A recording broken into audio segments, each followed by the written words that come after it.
Okay, so hello everyone. We'd like to start pre-match press conference with Team England, coach Mark Sampson and player number 11, Jed Moore. We have a translation system. Channel A will be in English and Channel C will be in French. So for both of you, we'd like to ask you, how's your preparation and what do you expect for the tomorrow match?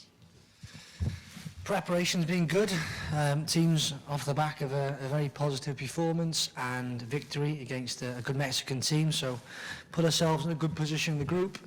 We know what we need to do now to progress and get ourselves in a good position for the last 16, and we're focused on that. The team's been, really working hard to make sure we're preparing for this game as well as we have for the first two. And the challenge we've laid down for the team is to raise the bar. We've shown good qualities in the France game, different qualities in the Mexico game. The challenge is to really bring those together and produce a big performance tomorrow. Thank you. How about you, Jade? Following on from what Mark said, the team are in a really good place now following from the Mexico game. The performance was exactly what we was after. We just want to build on that, build on the momentum that we've got there and hopefully push on now in the Colombia game. Thank you. So now for our viewers, microphones are available. Please raise a hand if you have any questions. The gentleman with white shirts. Thanks.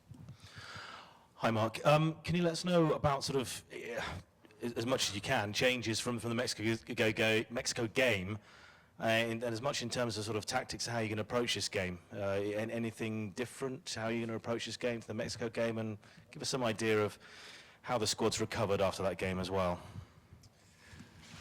Well, this tournament is a tournament where there's normal 3-day turnarounds. So you're going to have to really work hard to get your players recovered, recuperated, and physically and emotionally in a real fresh and energized place to produce big performances.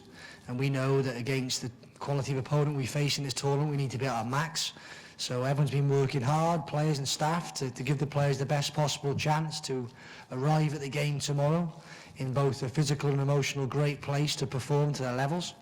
So we've been working hard on that and confident now that we've got a game plan in place, a method in place, and we've picked the right team to produce a performance that can get this England team an important result.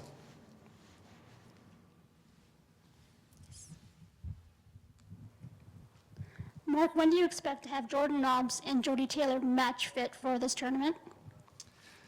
Jordan's been match fit since the start of the tournament, so she's in a good place. We need to look at Jodie after a little bit of a setback during the Mexico game, but she'll be available to play tomorrow. Not from the start, unfortunately, but she'll be available if need so to come off the bench. Which is a positive for us. We felt after that Mexico game she might have suffered a longer setback, but the next day it recovered up better than we expected. So she's in a good place, trained a full session yesterday, looks sharp. So great to have her available off the bench tomorrow. Next question, please. Obviously, Colombia, I'm not too sure whether there's been loads of scouting or anything been done prior to the tournament, and I know there's been some difficulty with that. Could you give us an insight into how you've scouted them? I mean, the difficulty is acquiring footage of these types of opponents. A lot of the games aren't filmed. England's game's at a stage now where the majority of internationals you can get access to video footage, but Colombia is slightly different. So our opposition analyst has been out, he's watched them 5 times. We're fully aware of what qualities they bring. We know, based on their performances at this tournament, what type of team to expect. Everyone's talking about the results they've achieved so far. People have forgotten they picked up a very credible draw against a good Mexican team, and obviously beating an exceptional French team. But we're aware of what challenge we face. We're facing a team who can pose a huge physical threat. They're the team who, in a single game, have committed the most fouls. I mean, the ball's in play for 50 minutes and they committed 25 fouls against Mexico, so we know what type of challenge to expect in that respect, and the players will be ready for that. We've got players in our group who'll be ready for that. Your likes of Potter, Chapman, Jade sat next to me, they'll be ready for that challenge, and if they want to bring that type of game, then I'm sure we can bring it back, and I'm sure we'll be respected by the officials to make sure that if that situation happens again, it'll be controlled. So we know what type of opponent to expect. The team's ready for it, but this game is about England. It's about England really focusing on, building on momentum. The team's in a good place after the Mexico victory. It wasn't only a win, but it was a good performance. There's a huge amount of energy in the group, and they're looking forward to exploding on the field tomorrow. Next.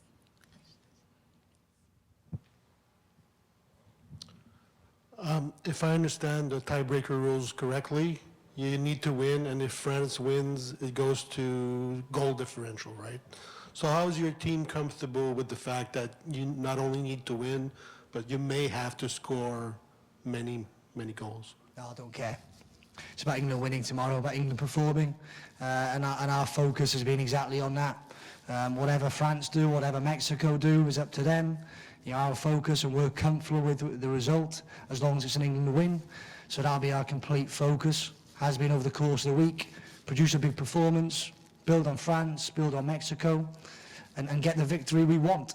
So we'll have no paying attention from the players to the French result. It'll be complete focus on our levels, what we can control on the field, and that'll be about our performance and really pushing towards an important victory. So what matters is going through the... Absolutely, absolutely.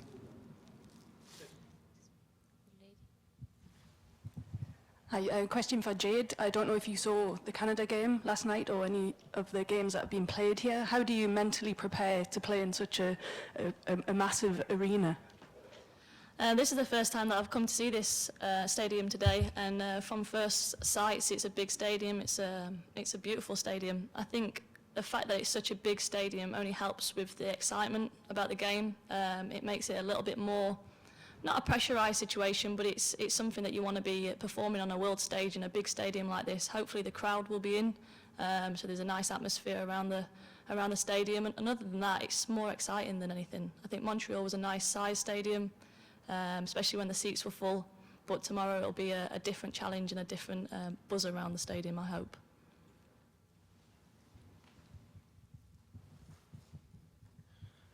Mark, referees, how are you able to articulate the views to either the match officials or the assessors before the game, so that maybe you don't have to take matters into your own hand? Look, I mean, I've said this before in terms of the officials. We respect and completely trust the officials to make the right calls on the field. And, I've mentioned the stats in relation to the amount of fouls that were awarded in that first match. We're playing a Colombian team who, five yellow cards coming into this game, which is always difficult because the knock-on effects of a second yellow card. So we're aware of the challenge, and we'll play the game that we're given. And I'm confident. I mean, I watched a lot of the tournament, and the standards of officiating is really at a level now where I think a lot of people are comfortable with. So I'd expect that to continue tomorrow, and our team to be protected. Next, okay. The back, the lady from the back. Yes. Just one minute. Hi, Mark. Sorry. Can you just clarify sort of who's fit and not fit, and if any of injuries have been picked up since you've been out here, and whether you're, I'll do it all in one, whether you're contemplating at all rotating the squad at all as a result of the impact of these artificial pitches? Well, we have a full squad to pick from other than Jody not being available to start. So, we've got 22 players available for selection from the start, and the challenge is to pick the right team for this game, as it's been for the first two games. And we're very clear in terms of the method in which we've got to play this game. We're very clear already with the players and staff in terms of the players will be given the opportunity to do that. That's as far as I'm willing to go. So we're looking forward to the game now. That's the key is for us, is we've done our preparation. We've got to tidy up a little bit this afternoon in terms of just some details and giving the players the opportunity to have a little run around on the stadium pitch, which will be great for them because it's a different type of environment. Jade articulated that very well. It's a big stadium. There won't be a fantastically big crowd tomorrow, so we're going to have to manage all the environment. It's an indoor stadium, which is something very different for us. So, it'll be good to get our boots on this afternoon, have a jog around and get a feel for this ground and get ourselves in a good place to perform well tomorrow.